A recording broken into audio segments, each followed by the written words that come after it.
27 जुलैची संध्याकाळ होती. ठिकाण होतं रावलकोट, पाकिस्तानच्या ताब्यात असलेल्या काश्मीरमधलं.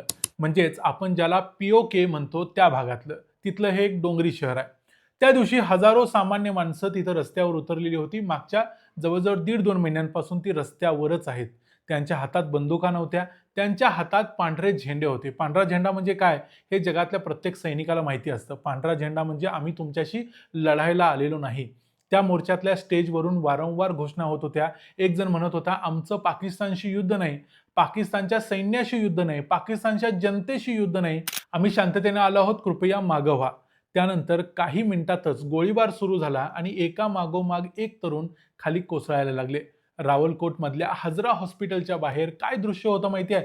जखमींना वाचवण्यासाठी रक्त कमी पडत होतं म्हणून त्या शहरातल्या बायका रांगा लावून रक्तदान करायला उभ्या होत्या. आतमध्ये त्यांच्याच घरातली मुलं मरत होती आणि बाहेर त्या रक्त देत होत्या. मरणाऱ्यांच्या मध्ये एक नाव होतं उस्मान नजीर. हा या संपूर्ण आंदोलनाचा जो संस्थापक आहे, उमर नजीर काश्मीरी, त्याचा धाकटा भाऊ. आणि पीओके मध्ये इंटरनेट, मोबाईल बंद असल्यामुळं जे तिथं काही घडतंय ते जगभर आलंच नाही. जे काही थोडेफार व्हिडिओ बाहेर आले त्यात लोक ओरडत होते की आमच्याकडे बघा, आमचं ऐका, जगातल्या मीडियाला सांगा इथं काय चाललंय. पण जग बघत नव्हतं. जगाचं लक्ष दुसरीकडे होतं. कलमा नहीं पड़ता तुम क्या? इतना तो श्रीनगर में हमारे ऊपर जुल्म नहीं हुआ। ये क्या कर रहे हो इंटरनेशनल मीडिया? भाई सारी दुनिया, ह्यूमन राइट ऑर्गेनाइजेशन, कहाँ मर गए आप सब लोग? कहाँ मर गए? जागतिक मीडियाच्या पहिल्या पानावर मात्र बातमी होती की निवडणूक शांततेत पार पडली. पण हे असं का? नेमकं चाललंय काय? कारण भारतात फक्त जेनझी रस्त्यावर उतरली, एक आंदोलन करत होती फक्त एका मंत्र्याच्या राजीनाम्यासाठी. तर आंतरराष्ट्रीय मीडिया असं दाखवत होता की जणू काय इथं नेपाळ आणि बांगलादेशच होतंय की काय. पण इथं पाकिस्तानमध्ये हे लोक लक्ष द्यायला गेले नाहीत. पण मग पाकिस्तानमध्ये हे आंदोलन करणारे लोक आहेत तरी कोण? ते काय मागतायत आणि पाकिस्तान त्यांना गोळ्या का घालतंय? आणि सर्वात महत्त्वाचा प्रश्न, अल जझीरा सारख्या वाहिन्या किंवा इतर इंटरनॅशनल मीडिया ज्या छोट्या मोठ्या भारतातल्या गोष्टींच्यावर चर्चा करतात, ते इथल्या एवढ्या लोकांना गोळ्या घातल्या तरी त्यावर चर्चा का करत नाहीत, त्याच्या बातम्या का देत नाहीत? हे सगळं बघूया आजच्या या व्हिडिओमध्ये. मी आहे रणजित यादव आणि तुम्ही पाहताय द मराठी बाणा. सगळ्यात आधी हा भाग नेमका काय आहे ते समजून घेऊया, कारण त्याशिवाय पुढचं काही समजणार नाही. 1947 साली जम्मू आणि काश्मीर हे संस्थान भारतात विलीन झालं. पण त्यापूर्वीच पाकिस्तानच्या टोळीवाल्यांनी तिथं आक्रमण करून संस्थानाचा एक मोठा भाग बळकावला. तो भाग म्हणजे पीओके, ज्याला आपण पीओजेके असं देखील म्हणतो. पाकिस्तान त्याला आझाद काश्मीर म्हणतो. भारत त्याला पाकिस्तान व्याप्त काश्मीर असं म्हणतो. या भागाला पाकिस्तानमध्ये स्वतःचा पंतप्रधान आहे, स्वतःची विधानसभा आहे, स्वतःचं सुप्रीम कोर्ट आहे. हे सगळं ऐकायला छान वाटत असलं तरी वास्तवात इथल्या सगळ्या यंत्रणेवर खरी पकड आहे इस्लामाबादची, म्हणजे तिथल्या राजधानीची, आणि इस्लामाबादपेक्षा रावळपिंडीची. रावळपिंडी म्हणजे पाकिस्तानच्या लष्कराचं मुख्यालय. तिथं पीओके मधल्या निवडणुकीला उभं राहायचं असेल तर उमेदवाराला एक शपथ घ्यावी लागते. पाकिस्तानमध्ये काश्मीरचं विलिनीकरण झालं पाहिजे या भूमिकेशी निष्ठा असल्याची शपथ. म्हणजे विचार करा, ज्या भूभागाबद्दल पाकिस्तान संयुक्त राष्ट्रामध्ये जाऊन इथल्या लोकांना स्वयंनिर्णयाचा अधिकार द्या असं ओरडत असतो, त्याच भूभागात निवडणूक लढवायची असेल तर आधी तुम्हाला स्वयंनिर्णयाचा जो अधिकार आहे, सेल्फ डिटर्मिनेशन, तो गमवावा लागतो. एका इतिहासकाराने याबद्दल नेमका शब्दात सांगितलंय की ही अटच मुळात स्वयंनिर्णयाच्या म्हणजे सेल्फ डिटर्मिनेशनच्या विरोधात आहे. मंगला डॅम, नेलम, झीलम हे पाकिस्तानमधले दोन मोठे प्रकल्प आहेत, म्हणजे पॉवर प्लांट्स आहेत. हे सगळे याच भागात आहेत आणि इथूनच वीज तयार होते आणि ती वीज पंजाबला जाते. पण या भागातल्या लोकांना मात्र वीज मिळत नाही. 15 ते 20 तास इथं लोड शेडिंग होत असतं. 2023 साली पीओके मध्ये एक संघटना उभी राहिली, जॉईंट अवामी ॲक्शन कमिटी, म्हणजे थोडक्यात JAAC. आता इथे एक गोष्ट समजून घेऊया, कारण ती फार महत्त्वाची आहे. ही संघटना कुठलीही फुटीरतावादी संघटना नव्हती. तिनं सुरुवातीला भारताचं नाव सुद्धा काढलं नव्हतं. तिच्या मागण्या काय होत्या? वीज उत्पादन खर्चाच्या दराने द्या, गव्हाच्या पिठावर सबसिडी द्या, मंगला आणि नीलम झेलम प्रकल्पांच्या फायद्यातून वाटा आम्हाला द्या, सरकारी अधिकाऱ्यांना आणि नेत्यांना मिळणाऱ्या अवाजवी सुविधा बंद करा. म्हणजे ही मागणी वीज बिलाची होती, पिठाची होती, भाकरीची होती. 2025च्या सप्टेंबर-ऑक्टोबरमध्ये या मागण्यासाठी संपूर्ण प्रदेशात बंद पुकारला गेला. त्या आंदोलनात किमान 9 माणसं मारली गेली, ज्यामध्ये परत एकदा पाकिस्तानच्या सैन्यानं गोळीबार केला, ज्यात 3 पोलीस देखील यामध्ये मृत्युमुखी पडले होते. पण इथल्या लोकांची आणखी एक मागणी आहे आणि आज जे लोकांचे जीव जात आहेत त्यामध्ये तीच मागणी कारणीभूत आहे. 30 मे 2026ला JAACने त्या एका मागणीवर तडजोडीसाठी 2 लेखी प्रस्ताव सरकारला दिले होते.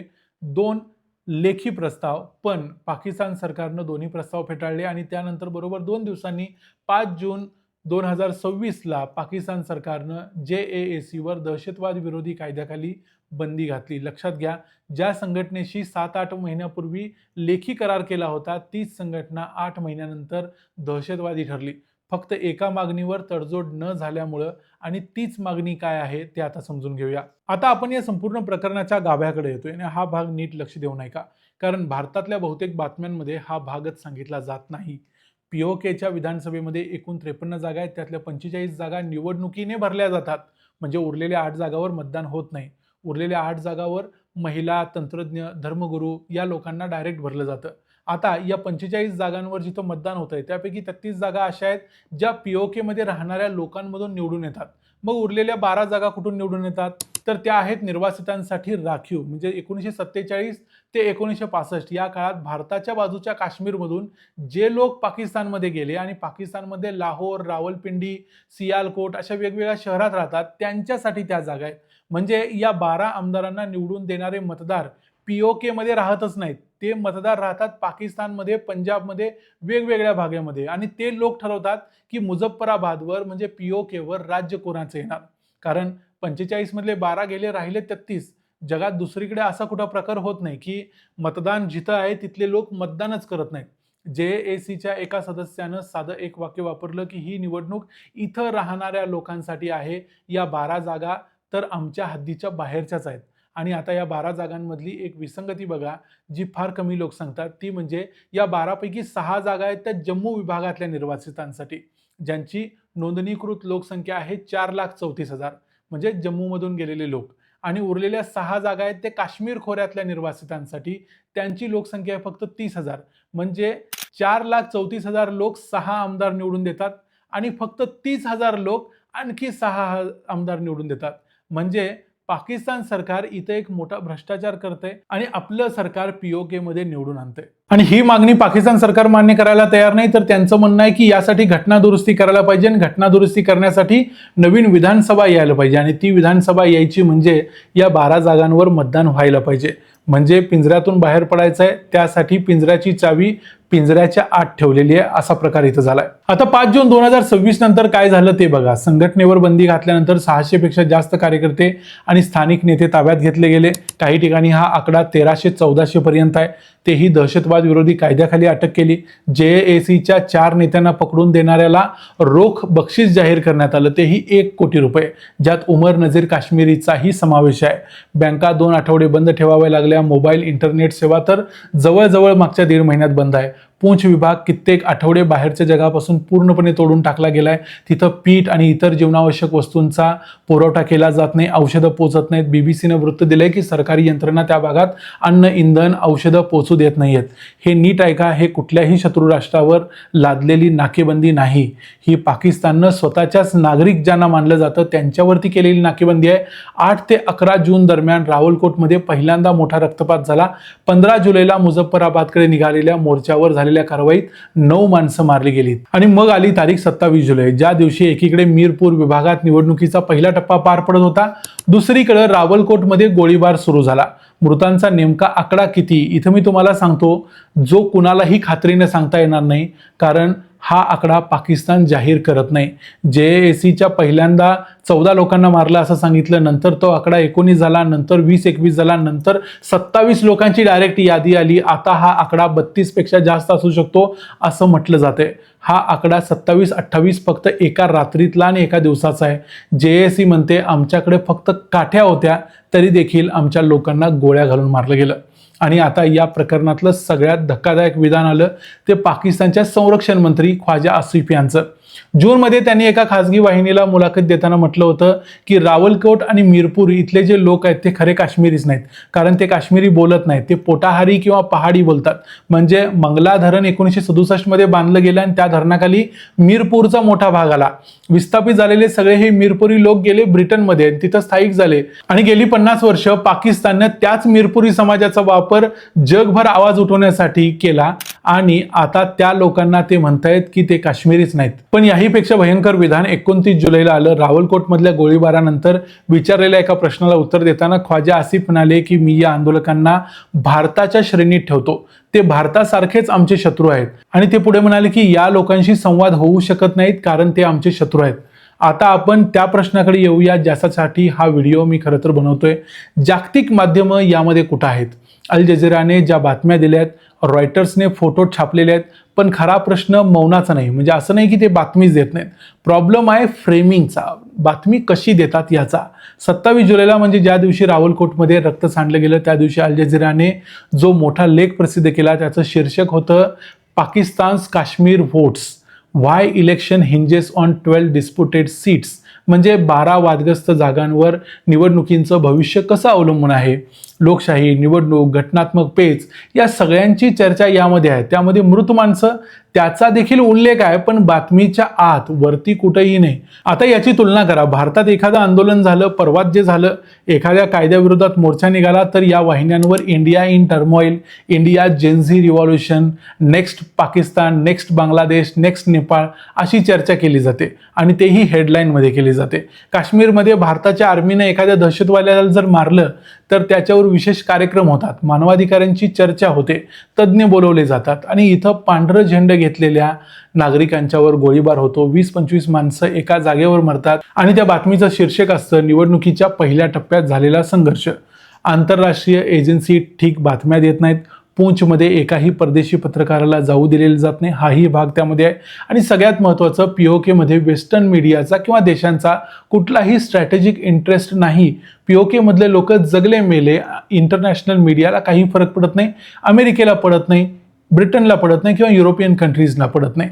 दुसरीकडे यावर भारताची जी अधिकृत प्रतिक्रिया त्यामध्ये परराष्ट्र मंत्रालयानं 14 जुलैला म्हटलं की हे आंदोलन म्हणजे दशकानुदशकं चाललेल्या शोषणाचा, मूलभूत हक्कांचा नकाराचा आणि प्रशासकीय दडपशाहीचा थेट पुरावा आहे. आंतरराष्ट्रीय समुदायाने पाकिस्तानला यासाठी जबाबदार धरावं.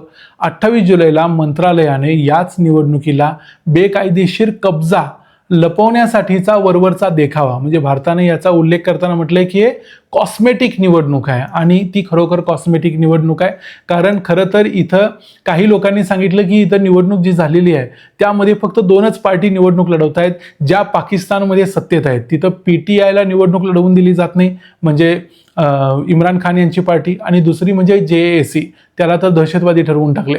आता 2 ऑगस्टला जी निवडणूक होणार आहे ती होणार आहे त्या सीट्सवरती जिथं सगळं हे प्रकरण चालू आहे. मुझफ्फराबाद विभागासाठी 12 निर्वासित जागांसाठी हे मतदान होणार आहे आणि 10 ऑगस्टला 3ऱ्या टप्प्याची निवडणूक होणार आहे, म्हणजे पूंछमध्ये, म्हणजे रावलकोटच्याच भागात जिथं आज सगळ्यात जास्त तणाव आहे. म्हणजे ही निवडणूक संपलेली नाही आहे. जिथं निवडणूक झालेली आहे 27 तारखेला तिथं 25% कमी मतदान आहे. आणि काही लोकांचं असं म्हणणं आहे की हे सगळे खोटे आकडे आहेत. आपण हा व्हिडिओ बघत असताना इथं काय चाललंय हे आपल्याला देखील कळणार नाही, कारण तिथलं इंटरनेट बंद आहे. 27 जुलैच्या संध्याकाळी रावलकोटच्या रस्त्यावर जे लोक पांढरे झेंडे घेऊन उभे होते ते वेगळं काही मागत नव्हते, ते वेगळं फुटून जाण्याची भाषा करत नव्हते, ते युद्ध करत नव्हते, फक्त वीज मागत होते, पाणी मागत होते, पीठ मागत होते आणि आपल्या जमिनीवर राज्य करण्याचा आपला स्वतःचा हक्क मागत होते. पण तो त्यांना मिळाला नाही. त्यांना उलट शत्रू ठरवलं गेलं, गोळ्या घातल्या गेल्या आणि तिथून बाहेर येणाऱ्या शेवटच्या व्हिडिओमध्ये लोक हेच सांगत होते की आमच्याकडे बघा, कारण जग बघत नाहीये, इंटरनॅशनल मीडिया कुठं आहे असं ते लोकांना विचारत होते. जो मीडिया भारतातली एखादी छोटी मोठी घटना जरी घडली तरी भारत संपतोय कधी याची वाट बघत असतो. या व्हिडिओमध्ये इथंच थांबूया. POKमध्ये नेमकं काय चाललंय ते तुम्हाला समजलं का? हा व्हिडिओ तुम्हाला कसा वाटला ते आम्हाला कमेंट्समध्ये जरूर सांगा. व्हिडिओ आवडला असेल तर व्हिडिओला लाईक करा, चॅनलला सबस्क्राईब करा. पुन्हा भेटू पुढच्या व्हिडिओमध्ये. तोपर्यंत पाहत राहा द मराठी बाणा. जय हिंद, जय महाराष्ट्र.